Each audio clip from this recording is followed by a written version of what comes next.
भारत ने पाकिस्तान के 9 आतंकी ठिकानों पर हमला किया और भारत की ओर से पाकिस्तान पर एयर स्ट्राइक की गई, जिसमें कई आतंकियों को उनके अंजाम तक पहुंचा दिया गया। कई आतंकियों के मारे जाने की खबर, और भारत की इस कार्रवाई को ऑपरेशन सिंदूर नाम दिया गया था। और ऑपरेशन सिंदूर को लेकर भारतीय सेना की ओर से जो प्रेस ब्रीफिंग दी गई, उसमें 2 महिला अधिकारी शामिल थीं जो इस वक्त इंटरनेट पर छाई हुई हैं, और अब लोग उनके बारे में जानना चाह रहे हैं। तो जिन्हें नहीं पता उन्हें इस वीडियो के अंत तक बताएंगे आखिर कौन है इसमें सोफिया कुरैशी और कौन है विंग कमांडर सिंह, और व्योमिका सिंह के बारे में भी बताएंगे। दरअसल एक नाम है सोफिया कुरैशी का, तो दूसरा नाम है व्योमिका सिंह का। सोफिया कुरैशी इंडियन आर्मी में लेफ्टिनेंट कर्नल के पद पर हैं और व्योमिका सिंह इंडियन एयरफोर्स में विंग कमांडर हैं। आइए पहले आपको बताते हैं सोफिया कुरैशी के बारे में। सोफिया कुरैशी मूल रूप से गुजरात की रहने वाली हैं। उनका जन्म 1981 में वडोदरा गुजरात में हुआ और बायोमेट्री में पोस्ट ग्रेजुएशन उन्होंने की है। रिपोर्ट्स में ये बताया गया कि सोफिया के दादा भी सेना में थे। उनके पिता ने भी कुछ वर्षों तक सेना में धार्मिक शिक्षक के रूप में सेवाएं दी थी। एक अन्य रिपोर्ट में यह बताया गया कि सोफिया का विवाह मैकेनाइज्ड इन्फेंट्री के एक सेना के अधिकारी मेजर ताजुद्दीन कुरैशी के साथ हुआ और उनका एक बेटा समीर कुरैशी है। भारतीय सेना में सोफिया की एंट्री साल 1999 में हुई और उन्होंने 1999 में चेन्नई स्थित ऑफिसर्स ट्रेनिंग एकेडमी से प्रशिक्षण प्राप्त किया।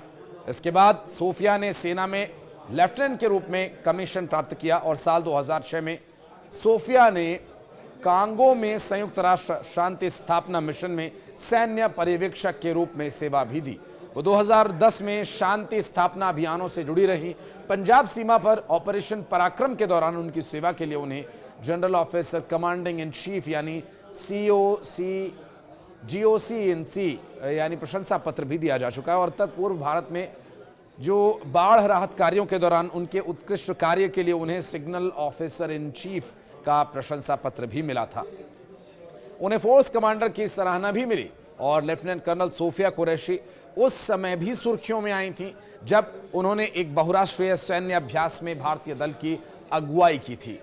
तब भी वो इसी तरह भारत की सेना का नेतृत्व कर रही थी और तब वो ऐसा करने वाली पहली भारतीय महिला अधिकारी बन गई थी। और इस अभ्यास का नाम एक्सरसाइज फॉर 18 नाम दिया गया था, जो भारत की ओर से आयोजित उस समय का सबसे बड़ा विदेशी सैन्य अभ्यास था। लेफ्टिनेंट कर्नल सोफिया कुरैशी इस अभ्यास में भाग लेने वाले 18 दलों में एकमात्र महिला अधिकारी थी और भारतीय दल में कुल 40 सदस्य थे उस वक्त, और उस समय भारतीय सेना के सिग्नल कोर के अधिकारी भी वो थी।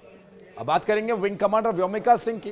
तो विंग कमांडर व्योमिका सिंह भारतीय वायुसेना की एक वरिष्ठ अधिकारी हैं जो हेलीकॉप्टर पायलट के रूप में कार्यरत हैं और उन्होंने 18 दिसंबर 2004 को 21 SSC WFP फोर्स को कमीशन प्राप्त किया इसका, और उनका करियर हेलीकॉप्टर संचालन में केंद्रित रहा और उन्होंने विभिन्न प्रकार के इलाकों में 2500 से अधिक घंटों तक उड़ान के पूरे किए हैं। 7 मई 2025 को भारतीय सशस्त्र बलों द्वारा पाकिस्तान और पाकिस्तान के कब्जे वाले जम्मू कश्मीर में आतंकवादी ठिकानों पर किए गए ऑपरेशन सिंदूर के दौरान विंग कमांडर व्योमिका सिंह को मीडिया को संबोधित करते हुए लोगों ने देखा और ये नाम उनके द्वारा नामित किए गए थे। और व्योमिका सिंह की भूमिका न केवल उनके सैन्य कौशल को दर्शाती है बल्कि वो ये संकेत देती है कि वो भारतीय वायुसेना में एक प्रेरणादायक महिला अधिकारी के रूप में भी स्थापित हो चुकी हैं। और उन्होंने ऑपरेशन सिंदूर के बाद के हालात के बारे में विस्तार से जानकारी दी।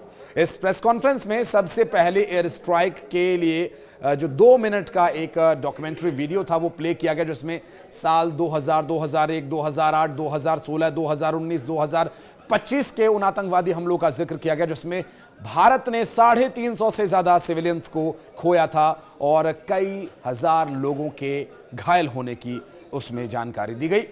आतंकी ठिकानों पर भारतीय सेना की कार्रवाई को भी दिखाया गया और देश के इतिहास में पहली बार सेना की प्रेस कॉन्फ्रेंस में एयरफोर्स और आर्मी के अधिकारी एक साथ आए और आर्मी से एक मुस्लिम और एक एयरफोर्स की हिंदू महिला अफसर उसका प्रतिनिधित्व करती नजर आई।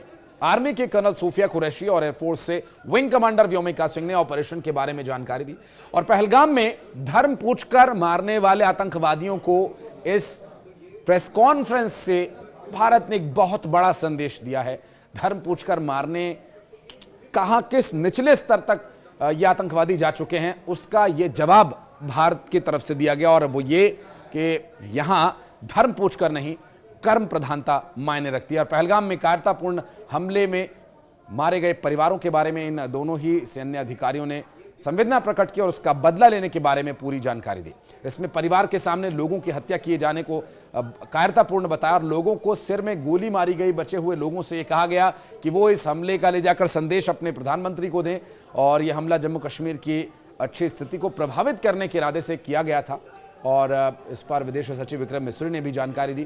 दरअसल करीब पिछले साल 2 साल से यहाँ पर जो हालात हैं, लोग अच्छे से आ रहे हैं जा रहे हैं और पिछले साल की अगर बात करें तो यहाँ 2 करोड़ से ज़्यादा पर्यटक कश्मीर आए और हमले का मकसद यही था कि कश्मीर को अस्थिर दिखाना है, कश्मीर में सब कुछ ठीक नहीं है ऐसा दिखाना है, जबकि वहाँ सब कुछ सामान्य हालात में चल रहा था और कश्मीर के विकास और प्रगति के बाधक बन करके ये लोग सामने आए थे और इसे पिछड़ा बनाए रखने के इरादे से ये हमला किया गया था ताकि लोग यहाँ जाना छोड़ दें और यहाँ के जो सामान्य होती या तरक्की पसंद जो लोगों की सोच है वो वापस लौट करके उन्हीं बम बंदूक और हथियार के इर्द गिर्द घूमने लगे। हमले का यह तरीका जम्मू कश्मीर और देश में सांप्रदायिक दंगों को फैलाने से प्रेरित था और एक समूह ने खुद को TRF का प्रतिनिधि बताते हुए हमले की जिम्मेदारी ली और इसे UN ने प्रतिबंधित किया है और ये लश्कर से जुड़ा हुआ आतंकवादी संगठन है। पाकिस्तान स्थित समूहों के लिए कवर के तौर पर TRF का इस्तेमाल किया गया। लश्कर जैसे संगठन TRF जैसे संगठन को इस्तेमाल कर रहे हैं और पहलगाम हमले की जांच से पाकिस्तान के साथ आतंकवादियों के संपर्क भी उजागर हुए हैं और यहां TYRF के दावे और लश्कर के सोशल मीडिया पोस्ट से बात साबित होती है। हमलावरों की पहचान भी हो चुकी है और इस हमले की रूपरेखा भारत में सीमा पार आतंकवाद फैलाने के पाकिस्तान के प्लान को उजागर भी करती है। पाकिस्तान आतंकवादियों की शरणस्थली के रूप में पूरी दुनिया में पहचाना जा चुका है और पहलगाम में हमले से लोगों में आक्रोश है। भारत सरकार ने पाकिस्तान से संबंधों को लेकर कुछ कदम भी उठाए थे, जिसमें 22 अप्रैल के हमले के बाद अपराधियों और उनकी प्लानिंग करने वालों को न्याय के कटघरे में लाना जरूरी था। वे इनकार करने और आरोप लगाने में ही लिप्त रहे और पाकिस्तान स्थित आतंकी ठिकानों के बारे में भारत को सूचना बहुत लंबे समय से थी। भारत पूरी दुनिया को बता रहा था, ये देखिए यहाँ पर आतंकवादी ठिकाने, यहाँ पर हाफिज सईद रहता है, यहाँ पर मसूद अजहर की फैमिली रहती है, यहाँ पर फलाना संगठन काम करता है, यहाँ ठिकाना संगठन काम करता है। ये सब कुछ हम पूरी दुनिया को चीख चीख कर बता रहे थे, लेकिन कोई सुनने को तैयार नहीं था। लेकिन अब सुनेंगे, अब सब शांति से सुनेंगे और हमले के बाद की जो स्थिति है, हमले में जो कुछ हुआ, इन्हें रोकना बहुत जरूरी था। ये बात खुद विदेश सचिव विक्रम मिस्री ने कही। तो 2 सैन्य महिला कमांडर्स और महिला अधिकारी जो सेना में अपनी सेवाएं दे रही हैं और महिला सशक्तिकरण और हिंदू मुस्लिम की राजनीति से या तथाकथित सांप्रदायिक भावों से ऊपर उठ करके भारत काम कर रहा है और पाकिस्तान कितना पिछड़ चुका है, आप इस बात से अंदाजा लगा सकते हैं कि उनके यहाँ के पले हुए उनकी नाजायज औलादें भारत में आकर के पहले धर्म पूछती हैं और फिर निहत्थे लोगों को गोली मार करके बड़ा अपने आप को गौरवान्वित महसूस करते हैं। बहरहाल इस पूरे मामले पर अगर आप कुछ कहना चाहते हैं तो कमेंट सेक्शन के नीचे जो आपके लिए दरवाजे खुले हुए हैं, जो इसमें आप कुछ कहना चाहें, अपनी प्रतिक्रिया देना चाहें, जरूर दीजिएगा। धन्यवाद।